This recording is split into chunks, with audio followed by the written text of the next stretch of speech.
House Speaker Nancy Pelosi is citing progress in stimulus relief talks. That's the other big news, as tens of millions of Americans struggle to survive daily life in the midst of the coronavirus pandemic. She is set to hold new talks with top White House negotiator, that is Treasury Secretary Steve Mnuchin, today. This comes as President Trump pushes officials to go big on stimulus checks and relief aid. However, Majority Leader Mitch McConnell has warned against passing another pandemic relief bill before the election. And while all this unfolds in Washington, President Trump is on the campaign trail, hitting key battleground states in his final push ahead of Election Day. He'll hold a rally in North Carolina later today after stopping by Pennsylvania yesterday. Paula Reid has a closer look. We want normal life.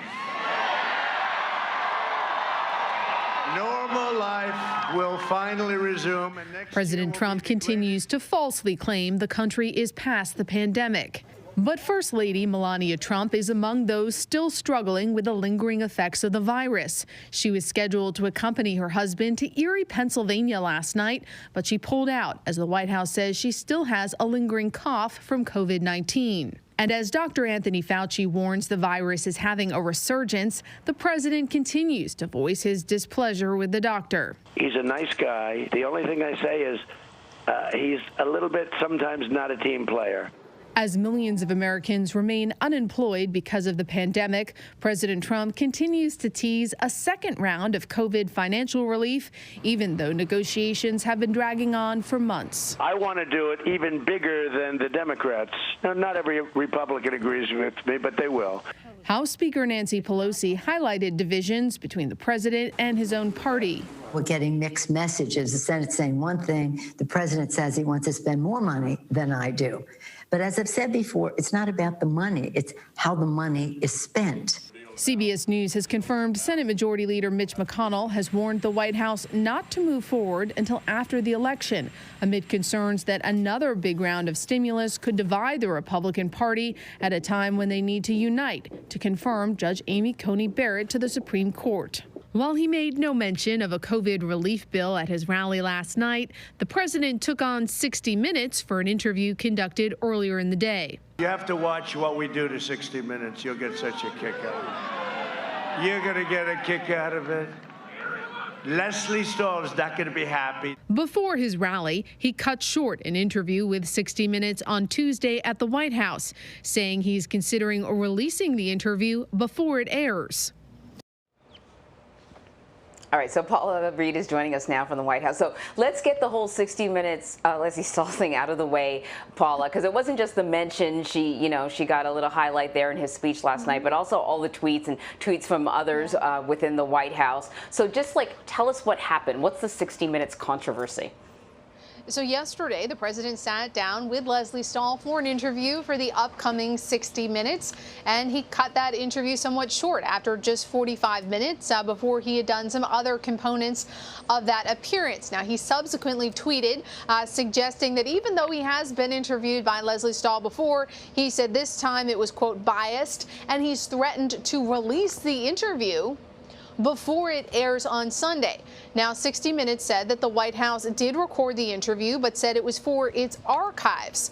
Of course, 60 Minutes has a long history of interviewing presidential candidates in the run-up to an election and asking tough questions. But as you noted, in addition to this threat to release the interview, the president has also tweeted about Lesley Stahl. In one picture, she is not wearing a mask, something that is very commonplace here at the White House. And of course, Lesley Stahl has already gone through COVID. According to the logic that is often pushed here at the White House, perhaps she should not have to if you follow their medical advice. We're told that she was wearing a mask during most of this interaction, and that photo was just a one-off from a short time after the interview ended. Yeah, because, Paula, in all the reporting that we are doing across this country, the reporting that folks like Tony DeCopel are doing, what people really, really care about is the president and Lesley Stahl's interactions. It's remarkable to me that that is what he is choosing to spend the last 2 weeks of the election season talking about, the press, talking about mask wearing, which is something that he hasn't really seemed to support in great measure the way way that Dr. Anthony Fauci has supported it. And then, of course, he's also attacking Fauci. So we see the president, Paula, campaigning in these key battleground states like the state of Pennsylvania yesterday. He's in North Carolina today. How is this is this paying off? Well, Pennsylvania's 20 electoral votes are, of course, critical in deciding who's going to win this race. Now, the president won Pennsylvania in 2016, but he did so only by about 44,000 votes. And our most recent battleground tracker poll shows him still trailing his Democratic rival in the state. The president even joked last night during his rally that he thought earlier in the year that he had re-election locked up and that he didn't intend to come to Erie. But there he was, asking people, encouraging people to vote for him. In the state of Pennsylvania, though, Republicans just lost their appeal to stop any ballots that come in, mail-in ballots that come in after the election, from being counted. They were fighting that in court, but the Supreme Court declined to review a state decision that said, in fact, those ballots that come in a few days later will be counted.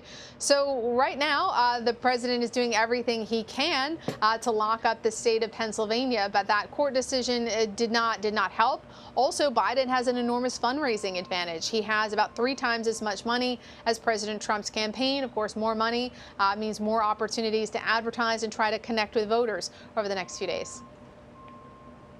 All right, so on to the final presidential debate. It's supposed to be Thursday. I, for one, feel like it could be touch and go, but it seems like everything is going to go according to plan. And and we do know that there were some sort of last-minute tweaks to the rules in order to maybe avoid a total sort of interruption fest that we saw during the last debate. Just remind people about how this showdown is going to be a little bit different. That's right. Well, as recently as yesterday, the president still said he intends to participate, but he has criticized these rule changes, including a change to microphones to give the candidates a full 2 minutes uninterrupted. So cutting the other candidate's microphone so they cannot interrupt their opponent. That takes away one of the president's key tactics that he employed in the last debate. There's also questions about how both of these candidates may or may not approach this differently, independent of the rule changes. In the last debate, the president was criticized for not letting Joe Biden talk enough, not really giving voters a chance to maybe see him stumble or appear perhaps a little bit older than they remembered. The president wouldn't stop interrupting him, and some of his advisors feel that was a missed opportunity. Now, when it comes to the former vice president, he too, some people suggested that perhaps he stooped to President Trump's level, engaging in some of the bickering and the interrupting. So it'll be really interesting to see if it's the same old, just with some new microphone adaptations, or if they actually try to switch up their strategy. So, Paula, what are you hearing about the stimulus relief talks? We saw in your piece where we understand Majority Leader Mitch McConnell has warned the White House against making a deal before the election. Speaker Pelosi, however, is citing progress. There's also some reporting out there that this is kind of a delicate dance with Republicans as they get ready to confirm Judge Amy Coney Barrett, that there could be a split within the Republican parties on this stimulus bill. Absolutely. Look, this is what people care about, right? They want to know, am I going to get another check? Am I going to get some sort of financial relief, especially as Dr. Anthony Fauci says that this virus is right now doing a resurgence. It's coming back. So there's really not a lot of relief in sight. But right now, the White House continues to insist that they continue to work on a deal. Moments ago, the chief of staff said they could have a deal within 48 hours. But they've been working on this for months. And while the two sides appear to perhaps be inching closer to a compromise, as you noted, the Senate Majority Leader Mitch McConnell has said, CBS News has learned that he's told the White House he does not want to move forward with a deal before the election, because he is worried that it could highlight divisions within the party. There are some Republicans who do not want to do another round of relief. There are some Republicans who want to do a so-called skinny deal, which would be some relief, but not issuing checks. And then you have the president who says he wants to send people checks. He wants to give more money to Democrats. Mitch McConnell does not want to engage in this particular debate ahead of the election. He does not want to highlight those divides within his party. So when the White House says, oh, yes, there'll be a deal within 48 hours, even if that's true, if you don't have support from Senate Majority Leader Mitch McConnell, it's not going to happen before the election. And it's a really legitimate question whether these negotiations would continue in good faith after the election, because right now it looks like neither side wants to be the one to walk away from the table, but it's unclear that they've actually made a substantial enough progress, even though they've had months and months and months, if they've made a true progress that would actually result in a deal. Right now, it appears to be political theater, and anyone who is hoping for a stimulus check right now, it just doesn't look like that is likely, certainly not before the election. And that is the stuff that is stressing people out, Paula, that even if they hammer out a deal, you know, when is anyone going to actually see that first check? You know, who knows? It could be like not until the beginning of the year.